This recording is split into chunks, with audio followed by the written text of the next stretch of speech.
आज हम वित्तीय वर्ष 25-26 की सेवाओं के लिए जो अतिरिक्त धनराशियों का भुगतान और विनियोजन का प्राधिकृत करने वाला विधेयक है, उस विधेयक पर चर्चा कर रहे हैं।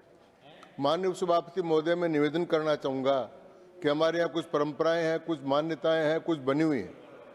उसके हिसाब से हम लोग इस विधेयक पर चर्चा करते हैं।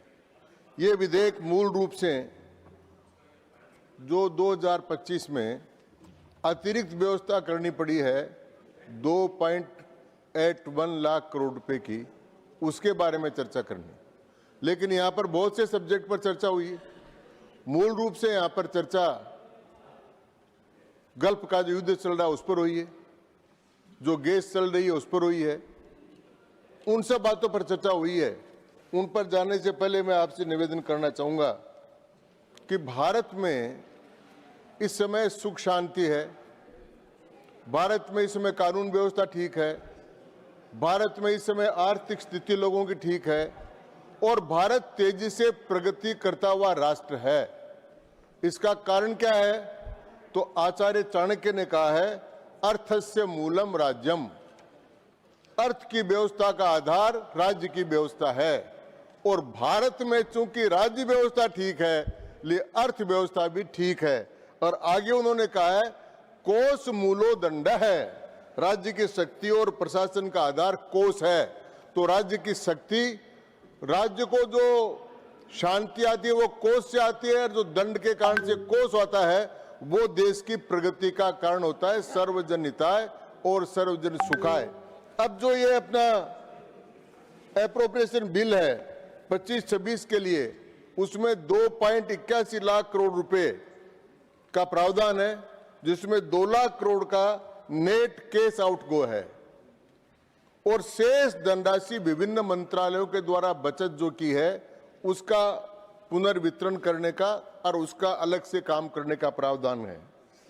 उपसभापति महोदय, वर्तमान परिस्थितियों को देखते हुए जिस समय क्रूड ऑयल की कीमत बढ़ रही है, उसकी कीमत बढ़ने से उर्वरक पर भी असर पड़ेगा, गैस पर असर पड़ेगा, खाद्यान्न पर असर पड़ेगा, परिवहन पर पड़ेगा, अर्थव्यवस्था पर भी असर पड़ेगा। उनका पहले से चिंतन कर भविष्य दृष्टा के रूप में हम क्या विचार कर सकते हैं, क्या व्यवस्था कर सकते हैं, उसके लिए ये अलग से वित्तीय प्रावधान किए गए हैं। अब उसमें से 2,81 करोड़ में 1 लाख करोड़ टेक्निकल सप्लीमेंट्री और टोकन प्रोविजन के लिए रखा गया है। ये आवश्यक है। किसी भी समय आपातकाल में सरकार को पैसे की जरूरत पड़े तो सरकार इस फंड का प्रयोग कर सकती है, इसलिए इसको रखा गया है। अब दूसरी जो सबसे बड़ी समस्या आती है कि जो हम 80 करोड़ लोगों को खाद्यान्न दे रहे हैं, उसके लिए इसमें 23,641 करोड़ रुपए का प्रावधान किया गया है कि वो योजना चालू रहे, महंगाई में भी रहे, किसी भी परिस्थिति में रहे, उसके लिए 23,641 करोड़ का प्रावधान रखा गया है। माननीय उपसभापति महोदय, अब जब इस पर चर्चा कर रहे हैं तो हमको साफ दिखाई दे रहा है कि भारत ऐसा देश है इस समय जिसने अपना फिस्कल जो राजकोषीय घाटा है उसको नियंत्रण कर रखा है और वो 4.4 जो पिछली बार था उससे घटकर 4.3 पर हमने इसको नियंत्रित करने का प्रयत्न किया है। इसके लिए मैं माननीय वित्त मंत्री जी को और प्रधानमंत्री को धन्यवाद देना चाहता हूँ। माननीय उपसभापति महोदय, आप सोचिए, इस देश में कई चर्चाएं अभी इस बार हुई। अभी कोविड की चर्चा हुई कि हमको लाइनों में लगा दिया। कोविड को लाइनों में नहीं लगाया, कोविड में तो देशों की लाइन लग गई भारत के सामने। जो कोरोना की वैक्सीन लेना चाहते थे वो लाइन लगी है। भारत की ताकत का पहली बार पता लगा है कि हमने कोरोना की वैक्सीन के लिए दुनिया की लाइन लगाई और 130 लोगों को वैक्सीन सप्लाई करी। ये थाली नहीं बजाई। जब थाली बजाई ना तो बोले ये मोदी की वैक्सीन है, ये मोदी की वैक्सीन है। और फिर चुपचाप जाकर बाएं हाथ के, किसने दाएं हाथ के वैक्सीन लगा ली और 2 दिन घर के बाहर ही नहीं निकले कि भाई हमने लगा ली। तो वो मोदी की वैक्सीन से अपनी वो भी दिखा देंगे, वो भी आपकी तस्वीर में भी मैं दिखाऊंगा, आपकी तस्वीर दिखाऊंगा। जान बेटा साहब, आप कारगिल युद्ध की बात कर रहे थे और जिस विचारधारा से आप प्रेरित हो, उस रूस और चीन को क्या सांप सूख गया, वो क्यों नहीं आता जो भारत को डालना चाहते हो वहां पर। ये कोरोना की बात कर रहे थे। अब मैं बात कर रहा हूं कि कितने संकटों में से देश की अर्थव्यवस्था को बचा कर रखा। रूस और यूक्रेन का युद्ध हुआ, भारत बचा हुआ रहा। अभी वो तेल अभी निकाल दूंगा, मैं अभी निकालता हूं तेल। तेल आप बैठे बैठे बोल रहे हो, मुझे बोलना मुझे भी आता है और तेल निकालना भी आता है, समझ रहे हो। तो अब इसके अंदर फिर पैसा बढ़ाया गया है डिफेंस का, और डिफेंस का जो पैसा बढ़ा है वो 41,430.48 करोड़ रुपया डिफेंस पर बढ़ाया गया है। अब रक्षा पर, अब गोयल साहब ने, हमारे शक्ति सिंह जी ने कहा था कि रक्षा पर बढ़ाने का मैं स्वागत करता हूं। मैंने आपका भाषण सुना, इन्होंने एक उदाहरण दिया, मैं भी एक उदाहरण देना चाहता हूं। मेरे परिवार का सेना से सीधा संबंध रहा है। मेरे मामा जी सेना से रिटायर होकर आ गए। मैं वहां राजस्थान में मंत्री था। 1 रैंक 1 पेंशन चालू हुई। उन्होंने मुझे बुलाया ईमानदार से, देवराज मिश्र उनका नाम था, सेना के ऑफिसर के रूप में रिटायर हुए। मैं जब गया तो उन्होंने मुझे बुलाकर कहा, अरे तुम्हारी सरकार कैसे चलेगी? मुख्यम साहब क्या बात होगी मामा जी? बोले, अरे मैं जब नौकरी में लगा था तो मुझे 120 रुपए महीने के मिलते थे। अब 1 रैंक 1 पेंशन होने के बाद में वो 95 ईयर्स के थे, उनकी पेंशन 80,000 रुपए महीने की हो गई। ये क्या है सेना के लिए? और इस बजट में भी 14,000 करोड़ का प्रावधान एक्स सर्विसमैन वेलफेयर के लिए किया गया है। यह है इस पर चर्चा का कारण, यह है चर्चा का कारण। इसी प्रकार दूसरा जो रक्षा का है, एक सामान्य सी बात देखें आप, एक कॉरिडोर बन गया था साहब, नेपाल से लेकर चलते थे आंध्र प्रदेश तक, छत्तीसगढ़, मध्य प्रदेश तक, बंगाल, बिहार तक, लाल कॉरिडोर, तेलंगाना लाल कॉरिडोर हो गया था।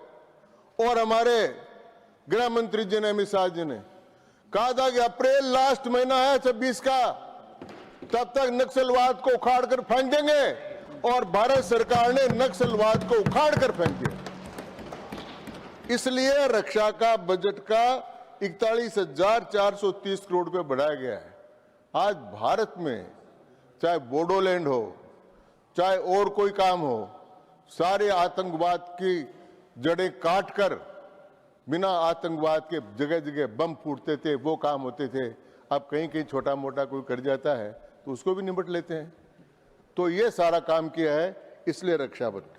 दूसरा, रक्षा में केवल सेना पर खर्च किया, सेना पर एक्स सर्विसमैन पर खर्च किया, 1 रैंक 1 पेंशन की, और नए काम भी किए। और आप तुलना करेंगे तो रक्षा में 886 करोड़ रुपए का 13-14 में वर्ष में निर्यात होता था रक्षा संसाधनों का। वो निर्यात अब बढ़कर 23,622 करोड़ का हो।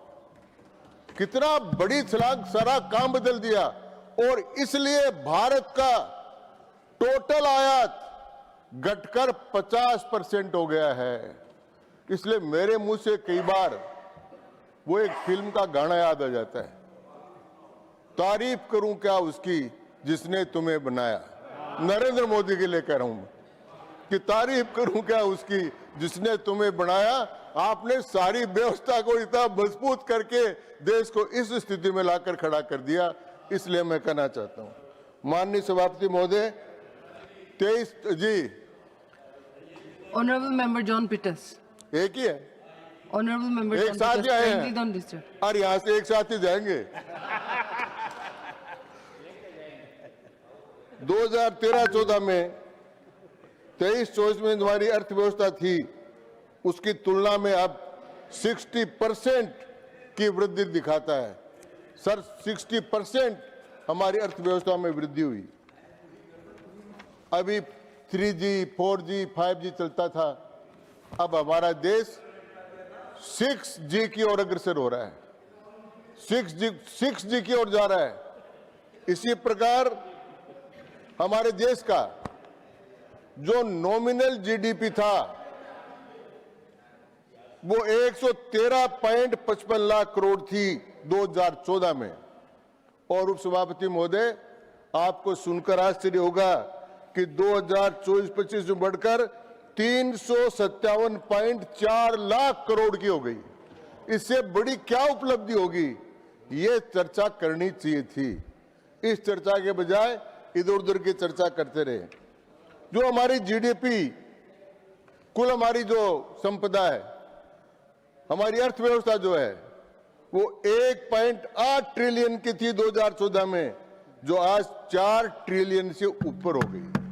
इसलिए मैं कह रहा हूं कि तारीफ करूं क्या उसकी जिसने तुम्हें बनाया, वरना मैं कोई फिल्म का गाना थोड़ी गा रहा हूं।